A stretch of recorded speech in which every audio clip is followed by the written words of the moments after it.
Falando de BRICS, né, vamos falar da Rússia, né? As exportações de gás russo para a Europa, através da Ucrânia, foram interrompidas depois do fim de um acordo de 5 anos entre Moscou e Kiev, né? O acordo entre a Rússia e a Ucrânia expirou hoje e não foi renovado pelos ucranianos. Segundo Kiev, a decisão de não transportar mais gás russo para a Europa foi uma medida de segurança nacional em meio à guerra entre os dois países. Antes do conflito, os russos eram os maiores fornecedores de gás natural da União Europeia.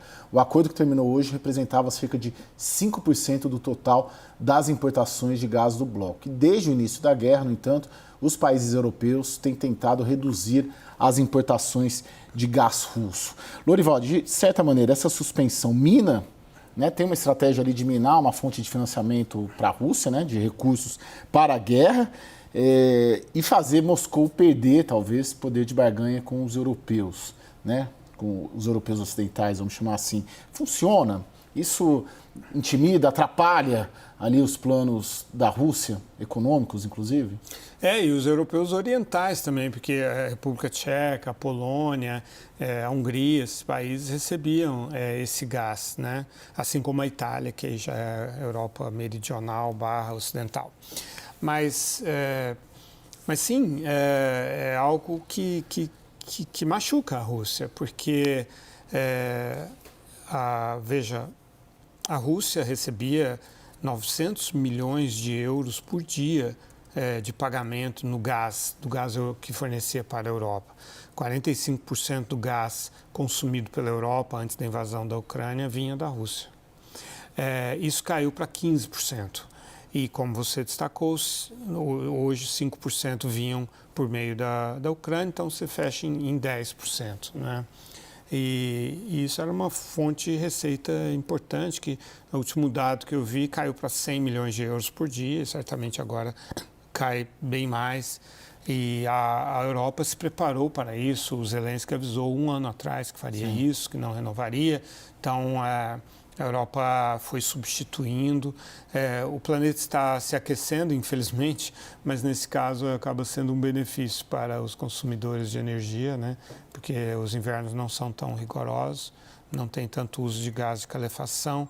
A Europa está substituindo o gás natural por outras fontes combustíveis, e por gás liquefeito e por energia renovável também, para cumprir suas metas também de redução das emissões. Agora, Lorival, não pode ter um efeito reverso, por exemplo, da Rússia explodir, bombardear os dutos ali, que ela estava preservando até agora na guerra os dutos que abasteciam de gás a própria Ucrânia, né? Justamente porque tinha ali um comércio. Isso não pode ter um efeito reverso também da Rússia bombardear esses dutos, já que o acordo foi rompido? Pode sim, porque ela fez isso com o Nord Stream 1, que é um gasoduto que vai diretamente, não passa pela Ucrânia, é submarino, liga diretamente a Rússia à Alemanha. E eles provavelmente fizeram um ato de sabotagem em protesto por causa da redução das importações da energia russa. Agora, essa linha de gasodutos, ela é um ativo tanto russo quanto ucraniano, ela é da época da União Soviética. Os dois saem perdendo com isso, sendo que a Ucrânia também já não está mais usando o gás russo. Ela produz 70% do gás que ela consome, produzia antes da guerra 70% do gás que ela consumia. Ela também estava se distanciando da dependência da Rússia, né, que começou a invadir a Ucrânia em 2014.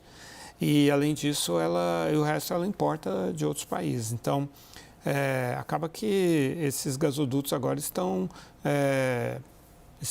inoperantes, né, estão ociosos. Então, é uma infraestrutura que pertencia à União Soviética, pertence aos dois países. Num futuro acordo entre os dois países, as relações voltarem a ser boas, esses gasodutos farão falta, mais para a Rússia do que para a Ucrânia. Sim, Daniel? Eu tenho uma dúvida sincera, confesso minha ignorância, mas para mim foi uma surpresa saber que ainda havia um fluxo, sim, que havia diminuído, mas que ainda havia um fluxo relativamente robusto de gás russo para a Europa Ocidental via Ucrânia. Não acaba sendo uma certa hipocrisia, porque tem que ter sanções, não é isso? A União Europeia, o Reino Unido, Estados Unidos, Japão, o Ocidente ampliado, como a gente chama, defende rigorosamente a aplicação de sanções à Rússia. Mas o gás que aquece os lares europeus continuava sendo exportado. Houve uma diminuição da dependência, mas ali as sanções não se aplicam, né?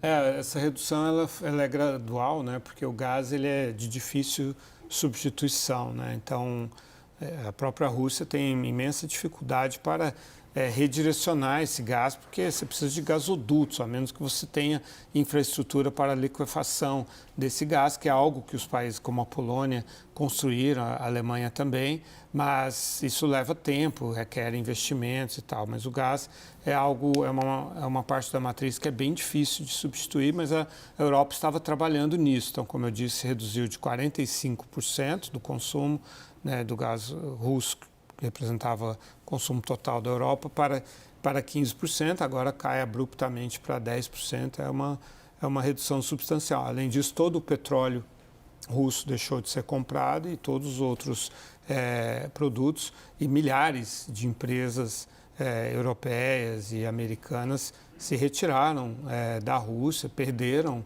mercado, perderam dinheiro com isso. Foram feitos muitos sacrifícios econômicos e a parte da inflação, né, que acometeu os Estados Unidos e a Europa foi por causa desse boicote à energia russa. E a Rússia sobrevive sem o mercado europeu? Sobrevive, mas é um golpe econômico que ela já vem sofrendo, né, com tudo isso que eu acabei de enumerar, né, não é só o gás, obviamente, mas todo esse pacote de sanções e tal, de retirada de empresas, está tirando vitalidade da Rússia. Também é um processo gradual, né? Mas a Rússia perde muito em termos de desenvolvimento tecnológico, de mercado, de bens de consumo, enfim, uma série de aspectos assim. A Rússia empobrece em vários sentidos. Agora, acho que tem um bem brevemente, fato, né, Daniel. não só bem brevemente para complementar, acho que desde que a China, a Índia e até outros emergentes passaram a ter uma participação tão grande no comércio internacional e têm adotado essa postura de não aderir às sanções ocidentais, realmente mina qualquer esforço de sufocar uma economia como a Rússia, porque ela encontra mercado nesses países que continuam comprando, né? Bom, gente, eu preciso encerrar. Daniel, muito obrigado. Até amanhã, meu amigo Lorival. Muito obrigado. Até amanhã. O WW termina aqui. Uma boa noite e até amanhã.